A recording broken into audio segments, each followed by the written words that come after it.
बिस्मिल्लाहिर्रहमानिर्रहीम। अस्सलाम वालेकुम। Welcome back to my YouTube channel. जैसा कि पिछले लेक्चर में हम लोगों ने ट्रांसपोर्टेशन प्रॉब्लम का मेथड नंबर 1 किया था, नॉर्थ वेस्ट कॉर्नर मेथड। आज हम लोग ट्रांसपोर्टेशन प्रॉब्लम का मेथड नंबर 2 देखते हैं, लीस्ट कॉस्ट मेथड। ठीक है, तो इसमें हम लोग क्या करते हैं, इसका मेथड ये है कि हम लोग सबसे पहले सप्लाई और डिमांड को छोड़ के इसमें से F1, F2, F3, W1, W2, W3, W4 हम लोग इसमें से सबसे छोटा नंबर देखते हैं, सप्लाई और डिमांड को छोड़ के। अब आप लोग देखें तो इसमें हमारे पास सबसे छोटा नंबर 11 है। इस नंबर को चूज किया। इस नंबर को चूज करने के बाद हम लोग इसकी डिमांड और सप्लाई को चेक करेंगे। ठीक है, डिमांड और सप्लाई में से हम लोग इन छोटा नंबर देखते हैं। डिमांड 3 है और सप्लाई 2 है। 2 छोटा नंबर है, तो हम लोग क्या करेंगे, इसको डिमांड और सप्लाई दोनों में से माइनस कर देंगे। ठीक है, 2 - 2 = 0 और 3 - 2 = 1। ठीक है, और इस एलिमेंट के साथ इसको मल्टीप्लाई कर देना है। ठीक है, अब आप जैसा कि हमें पता है, पिछले मेथड में भी हम लोगों ने क्या किया था कि हमारे पास जिस रो या जिस कॉलम का आंसर हमारे पास 0 आ जाता है, हम लोग उसको खत्म कर देते हैं। तो F1 का आंसर हमारे पास 0 आ गया, तो मतलब ये रो हमारे पास खत्म हो गई है। अब जो हमारे पास न्यू टेबल है, वो उसमें ये वाले एलिमेंट्स आएंगे। तो ये हमारे पास न्यू टेबल आ गया। ठीक है, इसमें भी हम लोग डिमांड और सप्लाई को छोड़ के जो सबसे छोटा एलिमेंट है उसको देखेंगे। इनमें से सबसे छोटा एलिमेंट हमारे पास 12 है, ये भी 12 है, ये भी 12 है। तो हम लोग किसी एक को सिलेक्ट कर लेंगे। सपोज हम लोग इसको सिलेक्ट करते हैं, तो इसकी डिमांड 4 है, सप्लाई 6 है। ठीक है, छोटा क्या है, 4। तो हम लोग इसको डिमांड में से भी माइनस करेंगे और सप्लाई में से भी, और इसके साथ हम लोग इसे मल्टीप्लाई कर देंगे 4। इधर 4 आ जाएगा। अब जैसा कि हमारे पास W3 जो है, इसका आंसर हमारे पास 0 आ गया, तो हमारे पास ये कॉलम भी खत्म हो जाएगा। अब हमारे पास W1, W2, W4 और इधर F2 और F3 रह जाएगा।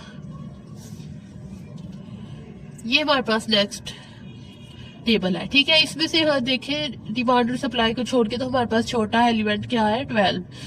ठीक है, इसको हमने लिया, इसकी डिमांड 5 है और सप्लाई 7 है, तो हम लोग क्या लेंगे, 5 छोटा नंबर। इसमें से भी 5 - 2 रह गया और इसके साथ 5 मल्टीप्लाई। अब आप लोग देखें तो W4 का जो है वो हमारे पास आंसर 0 आ गया, तो ये कॉलम हमारे पास खत्म हो गया। अब हमारे पास W1, W2, F2 और F3 बच गया। डिमांड और सप्लाई को छोड़ के हमारे पास सबसे छोटा एलिमेंट 18, 17 और 14 में से 14 है। इसकी डिमांड 1 है और सप्लाई 2 है। ठीक है, तो हम लोग 1 को लेंगे, 1 - 1 = 0, 2 - 1 = 1, और इसके साथ भी हम लोग 1 को मल्टीप्लाई कर देंगे। अब आप लोग देखें तो W2 का आंसर जो है वो 0 आ गया, तो हमारे पास ये कॉलम खत्म हो गया। अब हमारे पास W1, F2 और F3 बच गया। इसमें से हमारे पास छोटा एलिमेंट जो है वो है 17। 17 की डिमांड 3 है और सप्लाई 1 है, तो मतलब हम लोग 1 को लेंगे, 1 - 1 = 0, 3 - 1 = 2, और 17 के साथ 1 को मल्टीप्लाई कर देंगे। अब आप लोग देखें तो F2 का जो आंसर वो 0 आ गया, सो ये कॉलम हमारे पास, रो जो है हमारे पास खत्म हो जाएगी। अब हमारे पास क्या रह जाएगा, सिंपल F3 और W1। अब हमारे पास ये चीज रह गई है। आप लोग देखें तो डिमांड और सप्लाई सेम है, तो हम लोग कोई चाहे ये 2 ले ले, चाहे ये 2 ले ले। 2 में से 2 माइनस किया 0, इधर भी 2 - 2 किया तो 0। 18 के साथ 2 हम लोगों ने मल्टीप्लाई करवा दिया। अब आप लोग देखें तो इसका आंसर 0 है, इसका भी, तो ये कॉलम भी और ये रो भी हमारे पास खत्म हो जाएगी।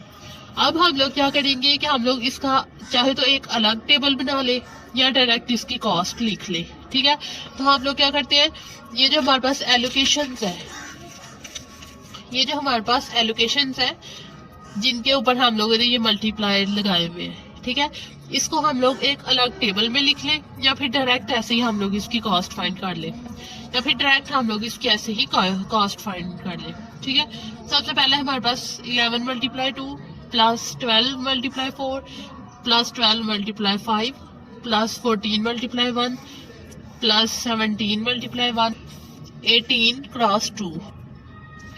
ठीक है, 11 × 2 था, + 12 × 4 था, plus 12 cross 5 plus 14 cross 1 plus 17 cross 1 plus 18 cross 2, यही था। ठीक है, अब हमारे पास इसका आंसर, इसको हम लोग जब सॉल्व करते हैं तो हमारे पास इसका आंसर आएगा 197।